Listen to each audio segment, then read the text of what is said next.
नमस्ते दोस्तों, आप सभी ने कभी ना कभी अवेंजर्स का नाम तो सुना ही होगा।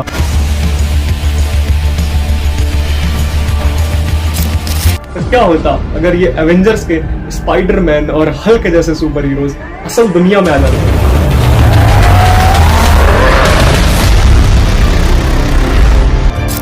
क्या इस तरह के सुपर हीरोज का रियलिटी में एग्जिस्ट कर पाना पॉसिबल है या नहीं?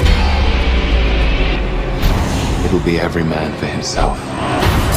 और अगर है भी, किस तरह से ये स्पाइडरमैन और हल्क जैसे सुपर हीरोज बन सकते हैं या बनाए जा सकते हैं? आज की इस वीडियो में आइए इसी तरह की कुछ चीजों पर बातचीत करते हैं और जानते हैं कि कैसे इस टाइप के सुपर हीरोज बन सकते हैं।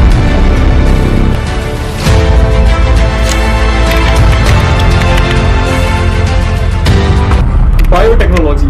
जी हाँ दोस्तों, बायोटेक्नोलॉजी एक ऐसी टेक्नोलॉजी है जिसकी मदद से हल्क और स्पाइडरमैन जैसे super heroes banana in future possible हो सकता है।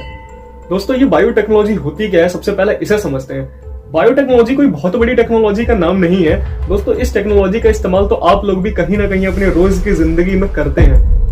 आइए इसे एक एग्जाम्पल के साथ समझते हैं। जैसे दूध से दही बनाना, ये भी एक बायोटेक्नोलॉजी का ही पार्ट है। जी हाँ दोस्तों, ये भी एक बायोटेक्नोलॉजी है।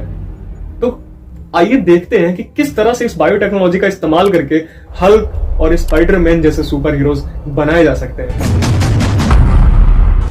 दोस्तों, इस बायोटेक्नोलॉजी के अंदर में हम लोग किसी एक ऑर्गेनिज्म के जीन्स को निकाल करके किसी दूसरे ऑर्गेनिज्म के जीन के साथ जोड़ना सीख चुके हैं और इसकी मदद से हम लोग जीन मैनिपुलेशन करते हैं किसी भी एक पर्टिकुलर ऑर्गेनिज्म के अंदर और उसको किसी नए ऑर्गेनिज्म के अंदर में कन्वर्ट कर देते हैं।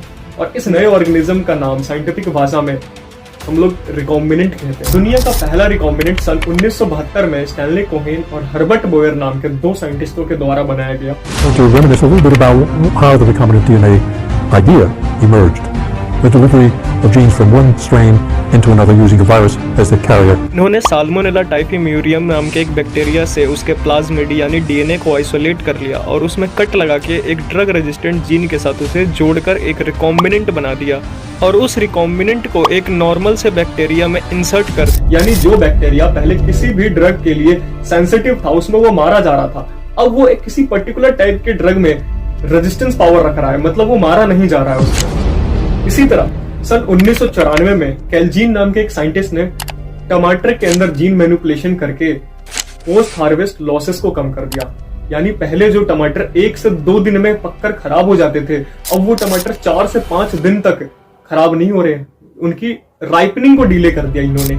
असल में दोस्तों, टमाटर के अंदर पॉलीगैलेक्टारोनेज नाम का एक जीन होता है जो टोमेटो की राइपनिंग के लिए रिस्पॉन्सिबल होता है। इन्होंने उस जीन को ही इनएक्टिव कर दिया, जिससे अब ट्रांसपोर्टेशन में थोड़ा डिले होने के बाद भी टोमेटो ताजे रहते थे, खराब नहीं होते थे, क्योंकि उनकी राइपनिंग डिले हो चुकी थी। दोस्तों, बायोटेक्नोलॉजी में साइंटिस्ट यहीं तक सीमित नहीं है। इन्होंने सन 1997 में इसी जीन मैनिपुलेशन की मदद से एक रोजी नाम की गाय बनाई जिसके मिल्क में ह्यूमन मिल्क जितना प्रोटीन था। जी हाँ दोस्तों, ह्यूमन प्रोटीन एनरिच्ड मिल्क 2.4 ग्राम पर लीटर। दोस्तों, इसी तरह के न जाने कितने ट्रांसजेनिक एनिमल्स ऑलरेडी बनाए जा चुके हैं जिनकी मदद से हम कितनी सारी बीमारियों की स्टडी कर रहे हैं। काफी सारी chemical testings, vaccine safety testing इन्हीं टाइप के ट्रांसजेनिक एनिमल्स के ऊपर में प्रैक्टिस किए जा रहे हैं।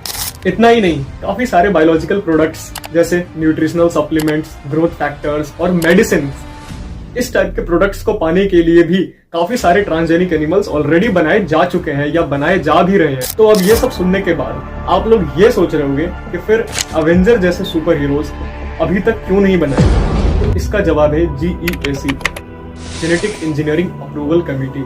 जी हाँ दोस्तों, आपको किसी भी जेनेटिक मॉडिफिकेशन या जेनेटिक रिसर्च को शुरू करने से पहले इस कमेटी की अप्रूवल लेनी पड़ती है और ये कमेटी जब भी अप्रूवल देती है जब आपकी GM रिसर्च से ह्यूमंस को या ह्यूमैनिटी को कोई खतरा ना हो।